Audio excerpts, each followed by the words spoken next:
What if I told you nearly half of authors are already using AI, but not all are using it nefariously? And most of them are planners.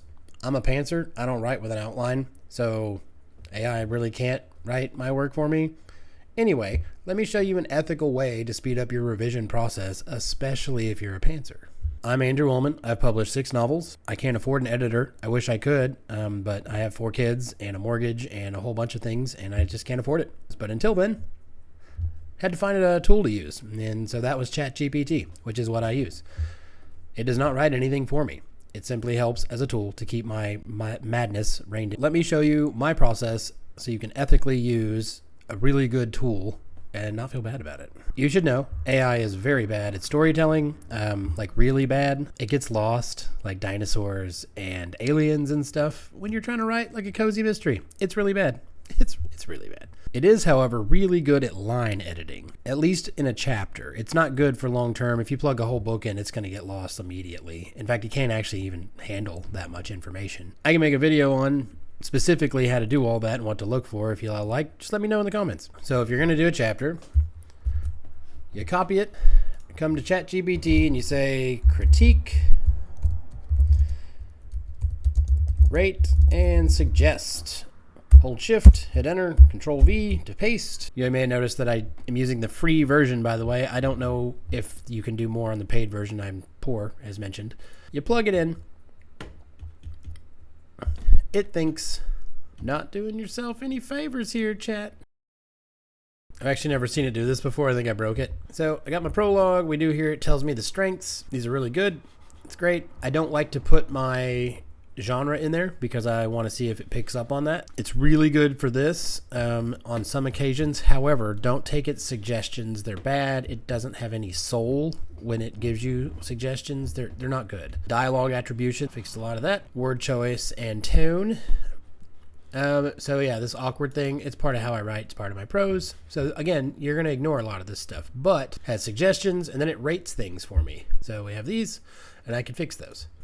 And then it gives you another overall. It usually does like a compliment sandwich thing, but yeah. It offers to rewrite. Do not do this. It's terrible. It is so bad. It makes your work horrible. You lose your voice. Don't do that. All you're using it for is the tool that it is. Another issue, you'll need to restart the chat. So you'll open a new chat. You actually notice that even just with that bigger chapter, how long it took to populate its answer. The more you put in it, it's usually about 3,000 words. That's only about 1,200 words, by the way, that prologue. So that's pretty bad. Just know that you're going to have to restart a lot, so you can't put a whole novel in here. It's not going to work, and it's going to take forever to answer. It starts getting confused also, and it's really annoying when it does that. So all you do, you just go to new chat, and you make a new one. Now, you notice the old chat is still here.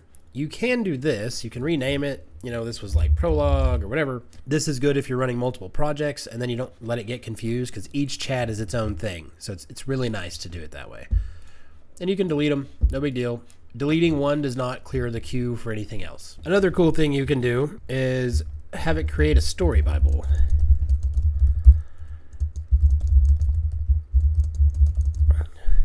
Just say something for future use. You can say it however you want. It will make one. I didn't give it a name, so. But again, vigilante justice, crime thriller. That's right. Then what you can do is copy and paste this whole thing. Of course, you don't need all this, but just here. You copy that. You paste it in a new document. Keep that document as your story Bible for your novel until you're done. And then every time you restart the chat, you can just pop that in and critique, rate, and suggest this chapter based on, this story Bible as the backdrop. It's really simple, helps you keep going, speeds up the process, also helps you find things that are missing because this is the only way it can help you find any missing stuff. Just like spell check isn't going to write your story for you, either is ChatGPT. This is just a tool. Do not be unethical and write your whole story with it.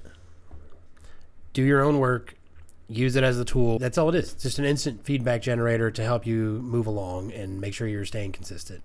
It is not doing the work for you. I do this chapter by chapter as I'm writing my rough draft, and once my rough draft is done, I send it out to beta readers and I start doing my own revisions, which I already made a video on. You can find it in a playlist. There's a whole playlist for pantsers. I do have 3 passes, and then I listen to my beta readers as I'm going as well. I do my own revision. There is no more ChatGPT at that point. Again, almost half of authors are already doing this. They're just not talking about it. Yes, some are doing full books. For the most part, what I see is just people making low content books. Cool, kudos, good for them. it's a crossword puzzle or a word search or something. Those that are writing full books, you do you, boo. So what do you think about using AI this way? Let me know in the comments, and I want to hear from both sides. Editors, I love you. I want to work with you. I just can't afford it yet. All these kids, all this stuff, all these bills. I just don't have the money. There's no way AI will ever replace you. It just doesn't have the soul for it. It doesn't understand human emotion. It's bad at it. Take that as a final warning if you're going to do this process. It doesn't know soul. It doesn't know any of that. My wife is my best beta reader. She reads along while I'm writing. She reads it again afterwards. She helps me with a lot of that stuff. Hey, this is missing. Here's a missed opportunity, all that. AI doesn't see any of that.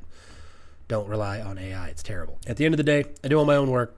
It's just a tool, it's a sounding board, keep things moving. I'm hoping this is the first video in a series. Y'all let me know what you want in the comments, and I can make some further deeper dives into it and whatnot.